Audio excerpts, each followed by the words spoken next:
Olá, terça-feira, dia 28 de julho de 2020, mais um Rezando a Palavra para você, para nós criarmos uma intimidade maior com o Senhor. Espero que essa palavra, como sempre tenho dito, chegue ao teu coração e te encontre bem. Se não estiver bem, que ela te faça ficar bem e ainda te faça melhor. Por isso, aquele abraço carinhoso a todos os nossos inscritos. Você que está chegando pela primeira vez, não se esqueça de se inscrever em nosso canal, Fábio Eduardo. Logo aqui embaixo, vai aí. Se inscreva e aguardo sempre você. Muito obrigado por todos os comentários que você tem deixado, inclusive dizendo como tem te ajudado a criar essa intimidade com o Senhor, recuperado a alegria de servir, de estar no caminho do discipulado.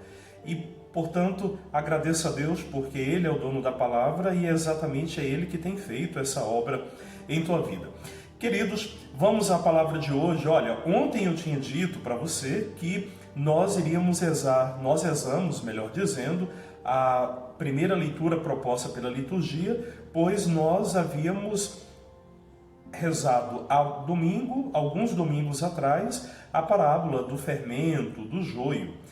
Pois é, hoje, novamente, de forma extraordinária, quero convidar você a permanecer na leitura de Jeremias por duas razões.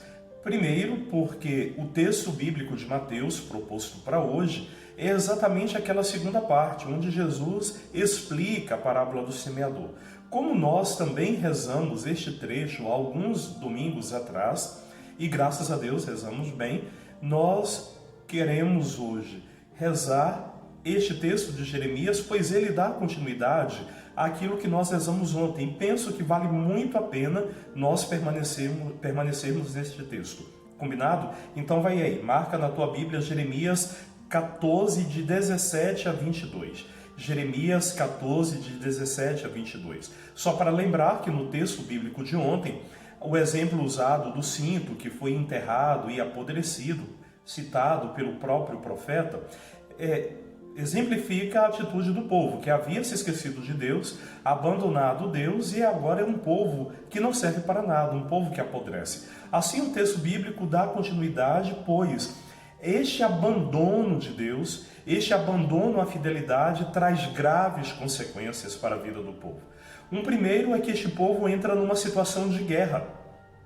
A morte avança de forma avassaladora.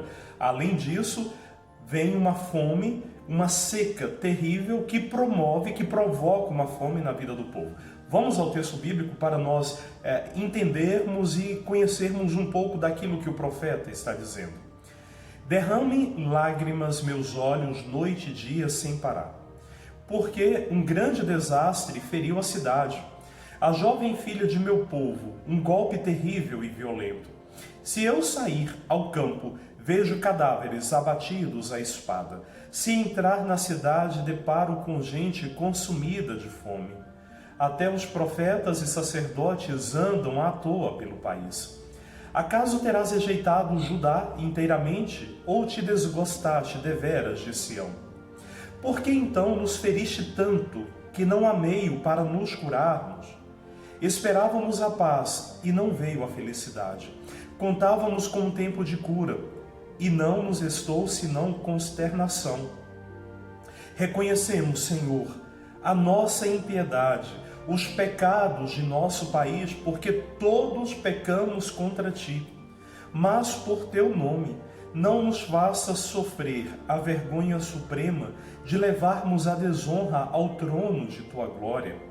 Lembra-te, não quebres a Tua aliança conosco. Acaso existem entre os ídolos dos povos os que podem fazer chover? Acaso podem os céus mandar-nos águas? Não és Tu, o Senhor, nosso Deus, que estamos esperando? Tu realizas todas essas coisas. Bom, queridos, algumas coisas importantes para nós rezarmos. A primeira delas é que quando a gente fala de uma realidade de seca, talvez para alguns de vocês que reza aqui conosco, talvez você não compreenda o quanto é difícil uma experiência de seca. Mas Para nós, digo para nós, pois eu sou nordestino de origem, louvo a Deus por esta minha origem, nós sabemos perfeitamente o quanto é difícil um período de seca. Mas quem já passou por dificuldades como a fome, a miséria, sabe perfeitamente do que eu estou falando. E é uma realidade muito doída. Porém, em momentos de grande dificuldade, em momentos de grande sofrimento, muitas vezes nós queremos atribuir a Deus a culpa por aquilo que nós estamos passando, como se Deus tivesse esquecido do seu povo, talvez inclusive num momento deste como de pandemia, quando vemos tantas mortes, tantos sofrimentos. E aí nós podemos achar que Deus está nos castigando, que Deus nos esqueceu. No entanto, o texto bíblico de hoje quer lembrar o seguinte: o profeta se sente completamente só entre a dor do povo e, por um lado, a súplica a Deus de que venha socorrer esse povo. E aqui, irmãos, vem para nós a importância deste texto bíblico. Os acontecimentos em nosso meio, é bem verdade que a falta de chuva, às vezes a seca, é fruto de um sistema da própria natureza. É fruto, inclusive, do pecado humano quando destrói a própria natureza, não respeita o meio ambiente. São consequências graves. Mas não podemos esquecer do grande pecado da humanidade, que aí sim reflete o nosso abandono a Deus. Quando nós fazemos opções completamente equivocadas, quando inclusive olhamos para a realidade desse nosso país completamente desgovernado, onde a educação tornou-se moeda de troca e esquecida, quando a ciência é abandonada neste país, quando a tão esperada reforma tributária acontece para favorecer os grandes donos do capital, quando a saúde é tratada com tamanho descaso como assistimos agora. Portanto, não vamos colocar a culpa em Deus, a culpa é nossa. De esquecermos o verdadeiro cristianismo, de nós acreditarmos e sido levados por uma falsa promessa que passa longe do verdadeiro cristianismo. Portanto, irmãos, olhando para o texto de Jeremias, o que nos resta são duas coisas. De fato, batermos no nosso peito e reconhecermos o nosso pecado, a nossa culpa, de tomarmos decisões erradas, de criarmos um falso Deus para nós, e ao mesmo tempo, sobre tudo isso, acreditar profundamente na misericórdia de Deus, pois neste momento precisamos recorrer a esta misericórdia, para que, movidos pelo seu perdão, possamos recomeçar e reconstruir a história do nosso povo. Assim, o texto de Jeremias nos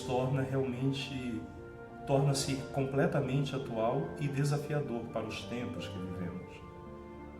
Temos que bater no nosso peito e dizer: minha culpa, minha tão grande culpa, para que, envolvidos pela misericórdia de Deus, possamos recomeçar, movidos pelo verdadeiro Deus, movidos pelo verdadeiro cristianismo, envolvidos pela verdadeira palavra e não por falsas ideologias.